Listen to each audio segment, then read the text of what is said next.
Open page number 11 of your book. Here it's written respiratory disorders.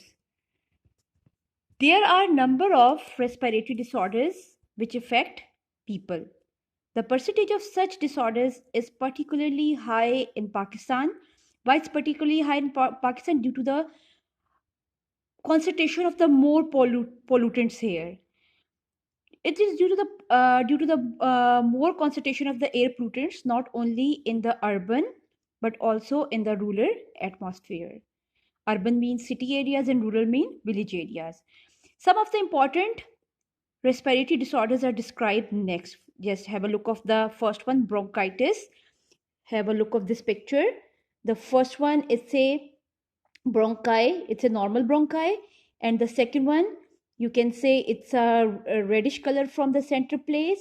It's showing the infection at this place. So this one second way, even its swelling is even at this place. So have a look of bronchitis here. Bronchitis is the inflammation of the bronchi or the bronchiole. It results in excessive secretion of mucus into the tube. Mucus is a liquid, leading to the swelling of the tubular walls and narrowing of the tube. It is caused by viruses, bacteria, or exposure to the chemical irritants, tobacco, smoke. Okay, turn the page, open page number next of your book and have a look here. I guess it's visible to everyone. Have a look here. Okay. There are two major types of bronchitis, acute and chronic. Acute bronchitis is usually last about 2 weeks and patient recover with no permanent damage to the bronchi or the bronchioles. Do you people ever observe few people in our surrounding are coughing continuously? They can cough and coughing continuously. Basically, those people are suffering from the chronic bronchitis, means they are coughing hard. Why they are coughing hard? Because their bronchi or the bronchioles are become narrow due to the presence of the mucus there, and the people are feeling the difficulty in the breathing of it. In chronic bronchitis, the bronchi develop chronic inflammation. It usually lasts for 3 months to 2 years. Symptoms of bronchitis include cough, mild wheezing, fever, chills and shortness of breath, especially when doing hard jobs. The majority of the people diagnosed with chronic bronchitis are 45 years of age or older, and sometimes you people are ever observe the patient suffering from the tuberculosis, TB. In simple words, we call them they are suffering from the TB. So such people are also the victim of the chronic bronchitis. Second one, emphysema. Emphysema, again, I'm telling you, have a look of this picture here. This is your normal alveoli. You can have a look of this normal alveoli having the elastic bands on the outer side. And what happened here? Basically, due to the continuously relaxation, contraction, relaxation to contraction, sometimes these bands, these points become damaged. These tissues become damaged. Now, what happened? Now, if the alveoli will contract, it will not relax back properly, and when it will not relax back properly, it means it is not sending the amount of the all carbon dioxide back to the outward surrounding. Now have a look here. Now your book, emphysema is a destruction of the walls of the alveoli. It results in larger sacs but with less surface area for gaseous exchange. As lung tissues break down, the lungs do not come back to their original shape after exhalation. So air cannot be pushed out, is trapped inside the lungs. It means that more carbon dioxide is trapped there. The symptom of the emphysema includes shortness of breath, fatigue, recurrent respiratory infections, and weight loss.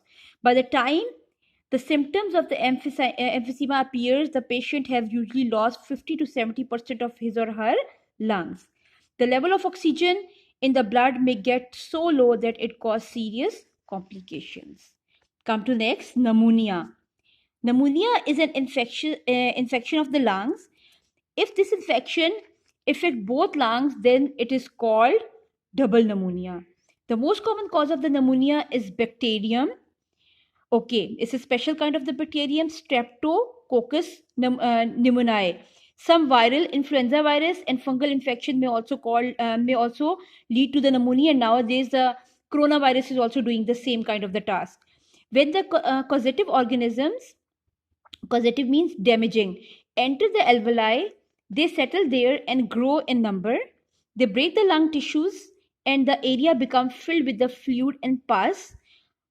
The symptoms of the pneumonia include a cold that is followed by a high fever, shivering, and a cough with sputum production. Sputum means liquid production, semi-liquid production. Patient may become short of the breath. The patient's skin color may change and become dusky and purplish. It is due to the poor oxygenation of the blood.